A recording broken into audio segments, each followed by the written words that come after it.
What's going on, everyone? Anthony Drew Gary here, host of the How To Show, where we talk about optimizing life, money, and happiness one how to at a time.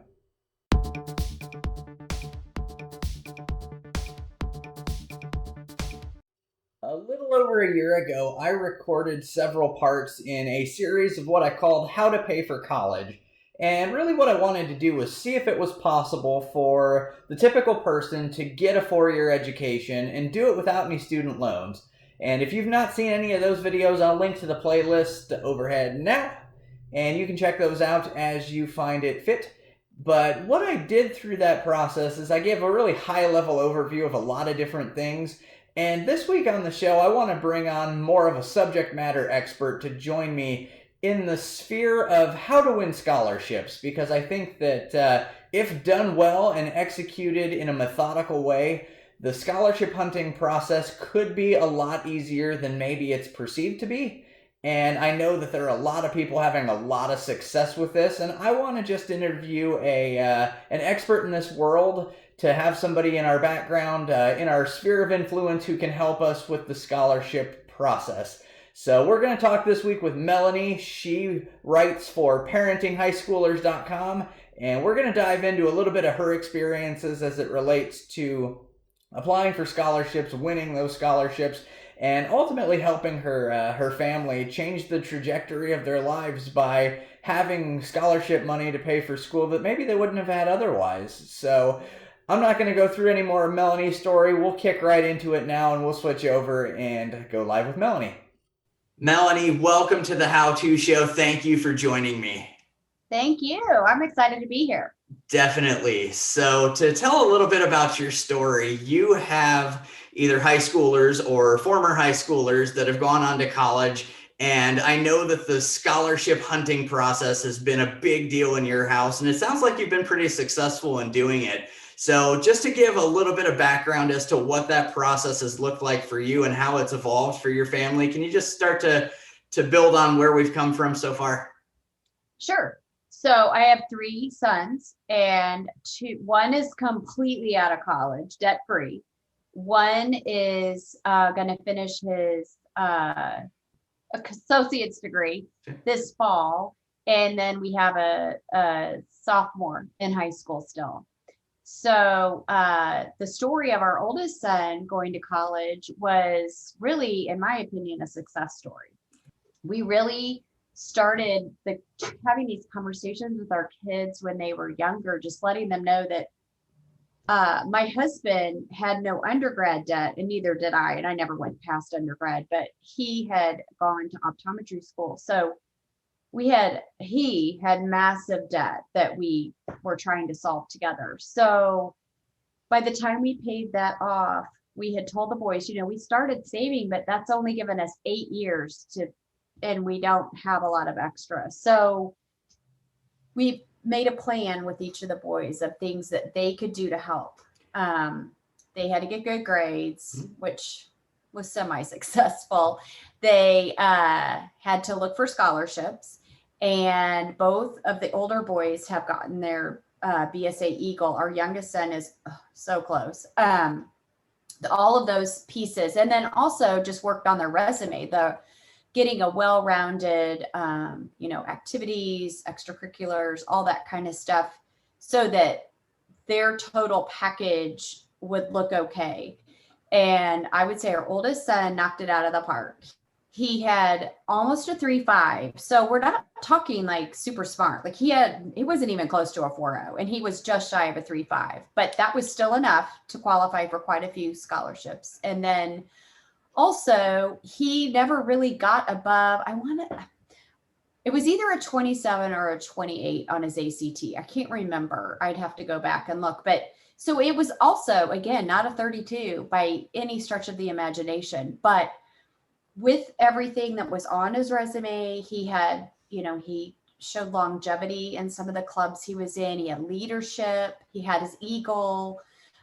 He had a variety of activities. He was on the track team. He was in school plays. He was, in Boy Scouts. He had volunteer activities. So he really was the full picture.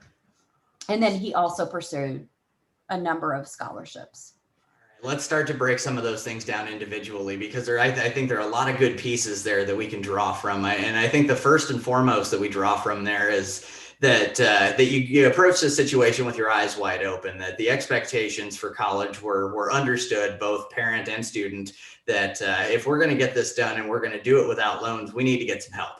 And so Right. that was a good place to start. And the next thing that I'm thinking about there is that basically what you described was a situation where there was an opportunity for let's call it a level of academic achievement combined with a level of achievement outside the classroom that made a recipe for success for the people that were looking to give away scholarship money. And I think that's really important, that you can start to piece together different attributes that people are looking at Yeah. when it comes to picking those scholarships that you were able to find success with. And so when it came time for the scholarships to start to be applied for, where did you start to look for them? What did you find? Did you find things that happened repeatedly? Some tidbits that you could use over and over again to replicate success once you found that something was working?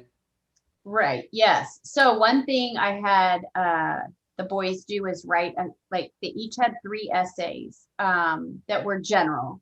So I think they each both had the what I want to do when I grow up kind of, essay. And then after that they had different, like I think one wrote about safe driving, no texting and driving. So they would tweak those to use as on applications for either college applications or scholarship applications. I talked to a college admissions counselor, and she said they count every contact that the kids make with a college. So, unbeknownst to us, so he reached out to a college when he was in 8th grade that he read about, that he was super interested in, and said, I want to know everything you can tell me about this. I want to go here. So, he's 14. So he formed a relationship with the academic, or what would you call it, admissions counselor for this region, because it was in Virginia. We're in Missouri. And they, every semester, Sam would send his grades and he would ask more questions. And every semester, the guy would answer. And, he started sending him a bumper sticker and like a patch. And so when he was a junior, we drove there. But it was fun, but they really wanted him. And this was a college that would have given him $5,000 a year for his Eagle. There were a lot of things that were awesome, and they kept throwing more and more money at him. But when it came down to it, it was just too far away. I think that that's a really fascinating concept, and one that I've never heard of before, that colleges are actually counting touch points for students, and that can start to influence their decisions that they make. That's incredible, and something that, yeah, I'm completely unaware of that. So thank you for sharing it. Yeah, So I had no idea. And of course we didn't tell him I had never even heard of this college that my son, but and of course we monitored it. It wasn't anything inappropriate, but it was just like, they formed this relationship. And then I actually asked a couple of other college counselors because he looked at 6 or 7 schools. And they were like, absolutely. Because when it comes down to, like, if they're trying to decide between 2 kids that are like exactly alike in every way, they'll look like who was the most interested. And that kid might get most likely will get the acceptance. So when we start to take a step beyond the scholarship opportunities that are specifically tied to the school, it sounds like you guys were additionally going through your resources, both maybe locally and nationally, to find other scholarship opportunities. Can you talk to me a little bit more about that? Is there one that you leaned toward more so than the other? Did you go after big fish, or did you go after local things? How did that process go?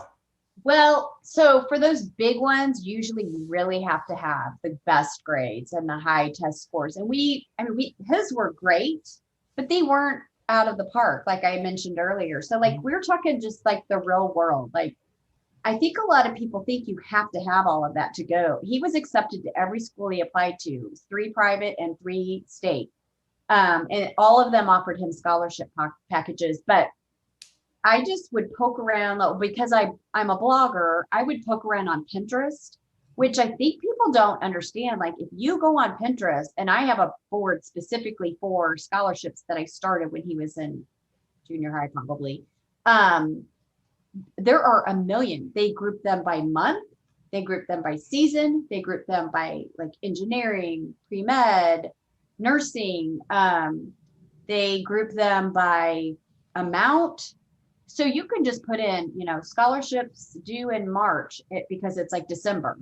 And then there's a million options. So we just started kind of poking around. I would do the initial search because he was in school and busy. And then I would drill down and I'd say, okay, this one I think is worth pursuing. I think we sort of drew the line. They had to be worth at least $1,000 for us but that's, again, don't rule out the little ones because they do add up.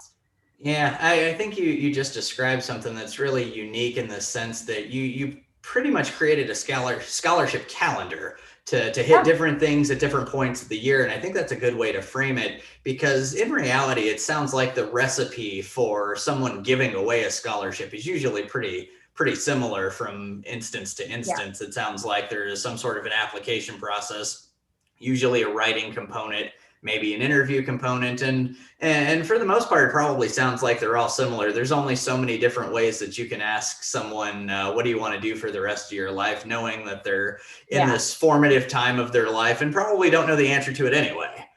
Right. I never wrote his essays or anything, but I did give him ideas. Like, I'm like, okay, well, this is a corporation that is generating some kind of new chemical. But so they want to know what you think about keeping the environment safe. And so he would sort of read the company's, mission. And so then he would kind of tweak the essay that he already had and send it off. And again, he didn't get a ton of these, but it made it so easy to already have those essays in his pocket. And we would always start way ahead, at least 3 months ahead, so that it was all done before. And also always have somebody too that will write a letter of recommendation. That's something that a lot of them ask for. Like we had a friend, a family friend, and not our minister, but a retired pastor that was he was still working somewhat in that capacity. His scoutmaster wrote quite a few. So you want to kind of have that lined up too, because they'll ask. Yeah, a fantastic point there, to have somebody willing and able to write in your corner to continue that process. But I think that you mentioned something in there that's important as well. And it seems like you were sort of able to funnel up and funnel down the opportunities. And it sounds like, basically you've got the scholarship, the Coca-Cola scholarship comes to mind. They give whatever 6 figures worth of tuition. And so as a result, they get 20 million people who apply for it every year. Whereas you've got the local scholarships where you need to be a resident of such and such county or whatever that looks like. And literally there were so many like that. Yeah. And those folks are just begging to get somebody that meets their qualifications so that they can give their money away. And so you need to be looking at this both on big scale and small scale to make sure that you're appropriately finding opportunities that may have a better success rate than, again, the $100,000 Coca-Cola scholarship that gets 20 million applicants. Yeah. Another place that was really great to look was not only our local high school where the boys went, but poke around on all your local and even general area high school websites, because they don't all list the same ones, but generally they're for your area. So that was something I read in an article, and I'm like, oh, I wonder if I should check the other high schools counseling tab. And sure enough, they had a whole handful of things that were not on ours. So, and we're both in the same town. So who would know? But yeah, so total. And another thing that I don't think parents know is you can start when they're in middle school, like when they're 13.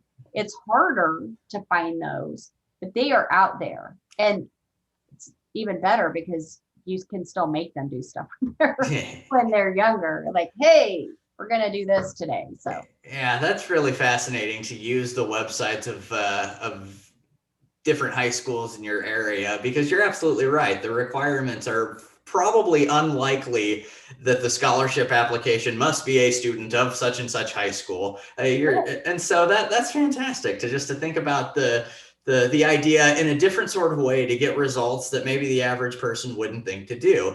And so this really does become a scholarship funneling system. If you're, did you have any idea if you were to put a percentage on the number of scholarships that you received versus applied for? Just within 20%? Probably more like 10%. So your child needs to be willing to partner with you on this. And of course, there's so many opportunities to find money. You just got to look.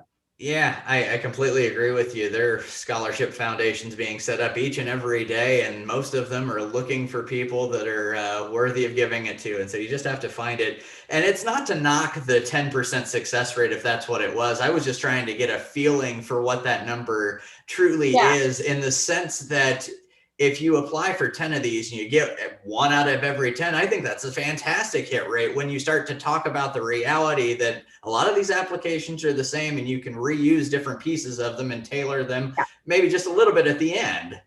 Right. And so, my husband, when we first started this process, the boys were like, oh, but he said, okay, go, I want you to go dig a hole in the yard. I'll give you, $10 an hour or whatever. Mm-hmm. And so would you do that? And they were like, oh, okay.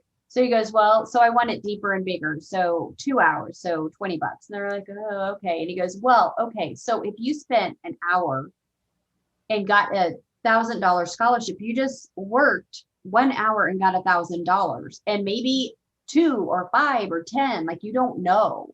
And that's not digging a hole. That's like writing and filling in a few blanks and tweaking an essay. So it really does not, getting it all together and making sure it's all correct, you do want to be pretty particular. But if you can write a good hook and you've got an essay and you can fill in blanks and you can follow directions, your kids should be applying for scholarships. That's a fantastic way to frame it in an hourly rate sort of manner. And even if you don't call it $1,000 an hour, if you add in the fact that you had to apply for 10 to get to 1, that's still $100 an hour. And frankly, I don't know any other high schoolers that are making $100 an hour.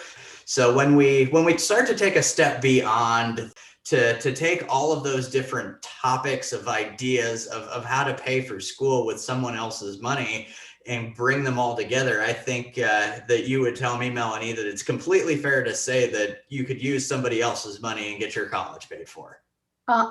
Absolutely. Mm-hmm. And that is fantastic. I think that's the key to what we wanted to talk about today. It's how to get scholarships, how to do it efficiently, and frankly, eliminate the need for student loans, because I know that as a 31-year-old, it can be crippling to be in that student loan position. And if we can help one person change the way that their student loan situation might look, I think that we've won. So. Oh, absolutely. With that, Melanie, can I ask you to join me in 5 rapid style questions known as the how-to cues? Sure. Fantastic. Question number 1. What is the best book that you've read in the last 12 months? In the last 12 months. Oh my goodness. I read Unbroken and I loved it. Tim Tebow? No. Louis Zamperini. That's right. Unshakable, Tim Tebow. Never mind. Not even close, Anthony. Try again. All right. What is one podcast that you subscribe to? Advancing Humanity. There we go. What is one app on your phone you could not live without? I don't have a ton of apps. Honestly, probably my solitaire, my game. There we go. What is something that you've spent $100 or less on that has brought significant value to your life? Our puppy. There you go. That's awesome. It was right at 100. That's awesome. And the final question is, where can people find out more about you? So my website is www.parentinghighschoolers.com. And if you go there, I have links to LinkedIn, Facebook, Instagram. I have a YouTube channel all about helping your teens through these years. So I'm kind of everywhere. Fantastic. We'll definitely link to the website below so that people can check that out. Melanie, I appreciate you joining me on the How To Show. Thank you very much. Thank you. Special thanks again to Melanie for joining me this week. And I highly recommend you check out her blog at parentinghighschoolers.com. I'll link to that in the notes below. Check out what she's doing over there. It's pretty neat, and it's always good to be able to collaborate with other folks that are like-minded to just help people get a better wrap of their personal finance and their overall life optimization. So that'll bring this episode of the show to a close. As always, if you feel like you got any value out of this video, hit the like button and YouTube will let other people know that this is a video worth watching. And if there's somebody that's in your life that could really benefit from this, please share it with them personally. I know that the scholarships are a great thing, and so hopefully somebody can get some benefit out of watching this video. And if you like the content that's coming out each and every week, feel free to hit the subscribe button and the notification bell. You'll be the first to know about new videos each and every Wednesday. And if you've got any feedback for this episode or any feedback for the show or future topics that you think would be fun to have covered, please leave me a comment. I engage with all of those and have a good time doing it. If you're a person that checks out the podcast form of the show, I recommend you do that too. On the podcast player of your choice, search Anthony Drew Gary or The How To Show. You'll find it either way. And I appreciate you engaging that way as well if that's a better medium for you. Until next time, this is Anthony Drew Gary, host of The How To Show, signing off.